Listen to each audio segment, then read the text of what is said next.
to the Venezuelan people. I would say to all citizens of the world in this hour, and assure you that I am very hopeful Venezuela will be free, and we will turn a country into a beacon of hope and opportunity of democracy. And well, we will welcome not only the Venezuelans that have been forced to flee, but citizens from all over the world that will find a refuge, as Venezuela used to be decades ago. And as I mentioned, well, María Corina read yesterday, I believe that our experience in Venezuela conveys to the world a testimony that certainly in order to have peace, you require democracy. Democracy is the system that enables peace in a society. But you cannot have democracy without freedom. And freedom is an individual decision, a rational decision. And it's the sum of these individual conscious decisions that bring that collective ethos that creates the force, the strength, and the courage to fight for freedom, to defend it when you got it. And that courage comes from the things that truly matter in your life, the things that you love. And when you feel that those things are most in danger, then the courage increases. That's why I am convinced that peace ultimately is an act of love. And that's what brought me here. The love of millions of Venezuelans for our country, for freedom, and for our children. And I believe there's no other generation in the history of Venezuela that loves more freedom, our family, and our soul, our territory, the possibility of actually being in your homeland, in moving freely in your homeland, because we have lost that. And as I mentioned to you, the force that brought this country, our nation together, was this longing that we want our children back home. And we will not stop until they do that. And we give them a country in which they can live with dignity, with justice, and the responsibility that comes with freedom. So we have great admiration for Norway's institutions and democracy. We shared benefits that nature has given us, and we admire the way this society has used them on behalf of your people. Quite the contrary of what has happened in Venezuela. So we have to learn, and we have used Norway as an example several times during these decades. And believe me, we will turn Venezuela into that energy, technological, and democracy hub of the Americas. And we count on you. And I long for that day, and we will host all of you in a bright, democratic, and free country. And it's going to be soon. So thank you very much, and very honored and grateful to the Nobel Committee for this recognition to the Venezuelan people, to a great movement. I'm just one of that millions of people that form it. And I do believe it is a recognition to democracy as well. So thank you very much. Thank you. So then we open up for questions, and the first question comes from the Norwegian broadcaster TV2. So Fares Shamdid from TV2 Norway. I have a question for you, María Corina Machado. You arrived just a few hours ago, and you got to reunite with your family in a very long time. How was that first meeting, and how has your first hours in Oslo been? Thank you. I couldn't sleep last night, going over and over again that first instant when I saw my children. And for many weeks, I had been thinking of that possibility and which one of them I would hug first.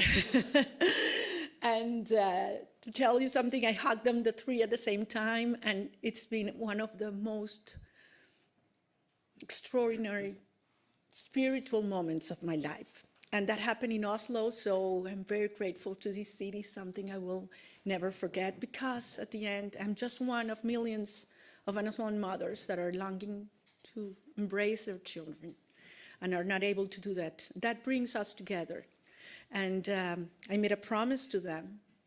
I would come here on their behalf to receive the prize, and I will take that prize back to them, because we will make it what I experienced hours ago. We will make it a reality for every one of them, those that have their children in jail, persecuted, in exile. We will make that happen. The next question comes from the Swedish broadcaster, Sveriges Radio. Hello, David Rasmus on Swedish Radio. Yesterday, the US seized a ship outside the coast of Venezuela. Would you welcome a US military intervention in Venezuela? Look, some people talk about invasion in Venezuela, the threat of an invasion in Venezuela, and I answered, Venezuela has been already invaded. We have the Russian agents, we have the Iranian agents, we have terrorist groups such as Hezbollah, Hamas, operating freely in accordance with the regime. We have the Colombian guerrilla, the drug cartels that have taken over 60% of our populations, and not only involved in drug trafficking, but in human trafficking, in networks of prostitution. So this has turned Venezuela into the criminal hub of the Americas. And what sustained the regime is a very powerful and funded, strongly funded repression system.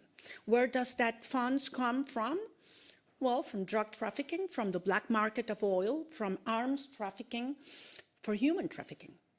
We need to cut those flows.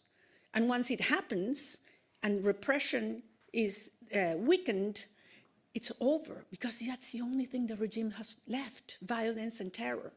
So we ask the international community to cut those sources, because the other regimes that support Maduro and the criminal structure are very active and had turned Venezuela into the safe haven for their operations into the rest of Latin America. Thank you. The next question comes from the Norwegian broadcaster NRK. From Norwegian Broadcasting. You have had meetings with politicians at the Norwegian Parliament and Prime Minister Støre this morning. Have you asked for any kind of support from the Norwegian government for your fight for democracy in Venezuela? We had a great conversation this morning, and I am very excited also with what I experienced at the Parliament. I am a former member of a Parliament, and to see an actual Parliament working, with representatives of parties in all the spectrum, passionately and respectfully defending their views is something I means so much. And yes, the answer is yes. Not only right now, we need to speak out, to tell the truth, so that people understand what our country is suffering, what our political prisoners are going through.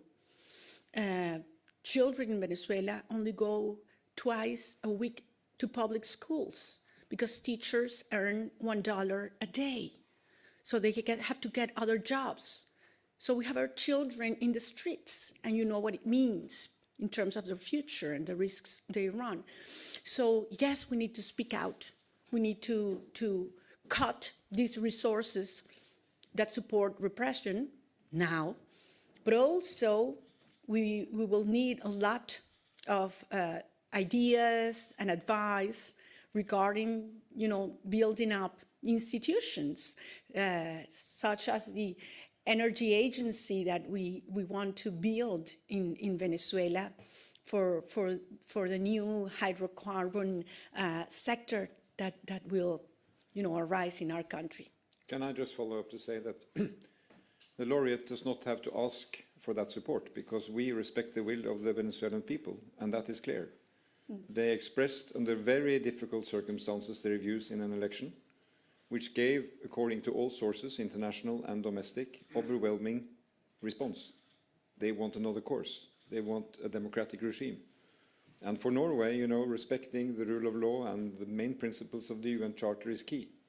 So we want to see that change happen. I think what we learned from these days, talking to not only Venezuelan guests, but also representatives of Latin America, is that you need a combination of what comes from inside and what comes from outside. And we are from outside, and we are, of course, ready to support Venezuela, democratic Venezuela, in building new and sound institutions. They can count on that. And the last question today comes from CNN. Hi, María Corina. I'm Pau Mosquera with CNN. So now you've been in hiding for many, many months. Do you think that the government may have known where were you during this time? I don't think they have known where I have been, and certainly they would have done everything to stop me from coming here.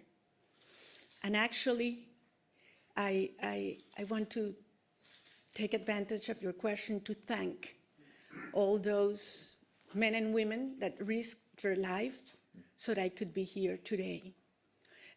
One day I will be able to tell you, because certainly I don't want to put them in risk right now.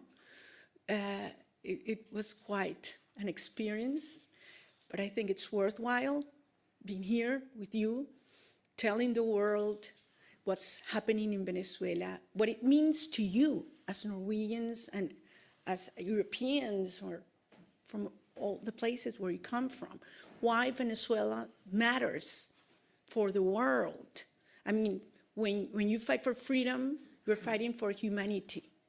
And when we win, because we will, this will be an extraordinary example for those countries that today do not have freedom and that people are telling them what we used to hear, that it was impossible to achieve it.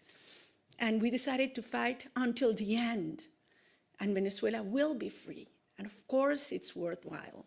And when I go back, the regime will, well, there are two possibilities, certainly where the regime will be, but if it's still in power, certainly I will be with my people and they will not know where I am. We have ways to do that and take care of us. Sorry. Well, so this is the end of this press conference. So I think we're going to have another conference right now, and I'm going to speak in Spanish if I want to respect the decisions of the Prime Minister. Great, thank you so much for coming. Thank you very much.